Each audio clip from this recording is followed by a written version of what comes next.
रीवा के लिए आज का दिन शिक्षा के क्षेत्र में एक नए अध्याय की शुरुआत लेकर आया है। उच्च शिक्षा की गुणवत्ता और प्रशासनिक व्यवस्था को और अधिक सुदृढ़ बनाने की दिशा में मोहन सरकार ने एक बड़ा कदम उठाया है। क्या लोकल केसिंग पाइप से बोरवेल में समस्या हो रही है? तो अपग्रेड कीजिए न्यूट्रॉन केसिंग पाइप। एक्स्ट्रा मजबूती, लंबे समय तक सुरक्षा के साथ। न्यूट्रॉन पाइप, बोरवेल की असली मजबूती। न्यूट्रॉन पाइप है जहां, खुशहाली है वहां। रीवा संभाग के छात्रों और कॉलेज कर्मचारियों के लिए अब प्रशासनिक कामकाज की राह आसान हो गई है, क्योंकि डिप्टी सीएम राजेंद्र शुक्ल ने रीवा को उच्च शिक्षा भवन की एक भव्य सौगात दी है। रीवा संभाग के उच्च शिक्षा विभाग को आज एक बड़ी और बहुप्रतीक्षित सौगात मिली है। शहर में लगभग 4,37,00,000 रुपए की लागत से निर्मित नए संभागीय उच्च शिक्षा कार्यालय भवन का लोकार्पण किया गया। प्रदेश के उप मुख्यमंत्री राजेंद्र शुक्ल ने फीता काटकर इस अत्याधुनिक भवन का शुभारंभ किया। आधुनिक संसाधनों और बेहतर प्रशासनिक सुविधाओं से लैस यह नया भवन न सिर्फ विभागीय कार्यों को नई रफ्तार देगा, बल्कि रीवा संभाग के कॉलेजों, विद्यार्थियों और कर्मचारियों के लिए भी एक महत्वपूर्ण केंद्र के रूप में काम करेगा। उद्घाटन कार्यक्रम के दौरान बड़ी संख्या में अधिकारी, कर्मचारी और स्थानीय जनप्रतिनिधि मौजूद रहे। कार्यक्रम को संबोधित करते हुए उप मुख्यमंत्री राजेंद्र शुक्ल ने कहा कि किसी भी संस्थान की कार्यक्षमता उसके संसाधनों और कार्यस्थल की गुणवत्ता पर निर्भर करती है।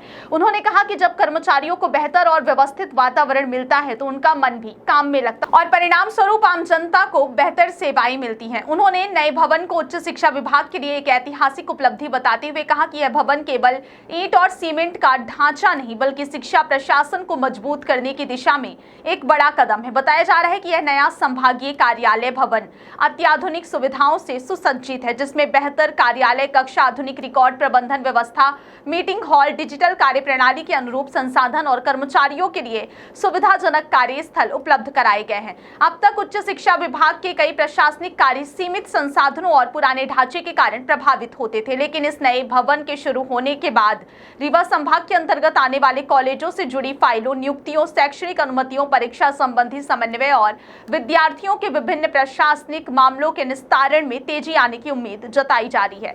खास बात यह है कि रीवा संभाग के दूर दराज क्षेत्रों से आने वाले प्राचार्यों, शिक्षकों और विद्यार्थियों को अब बेहतर समन्वय और अधिक सुव्यवस्थित व्यवस्था का लाभ मिलेगा। अधिकारियों का मानना है कि इस भवन के शुरू होने से न केवल प्रशासनिक दक्षता बढ़ेगी, बल्कि उच्च शिक्षा विभाग की कार्य संस्कृति में भी सकारात्मक बदलाव देखने को मिलेगा। डिप्टी सीएम राजेंद्र शुक्ल ने यह भी संकेत दिया कि सरकार उच्च शिक्षा के क्षेत्र में बुनियादी ढांचे को और मजबूत करने के लिए लगातार काम कर रही है, ताकि विद्यार्थियों को बेहतर शैक्षणिक वातावरण और संस्थानों को मजबूत प्रशासनिक आधार मिल सके। कुल मिलाकर रीवा संभाग के लिए यह नया उच्च शिक्षा भवन सिर्फ एक सरकारी निर्माण परियोजना नहीं, बल्कि शिक्षा व्यवस्था को आधुनिक, प्रभावी और अधिक जवाबदेह बनाने की दिशा में एक महत्वपूर्ण पहल माना जा रहा है।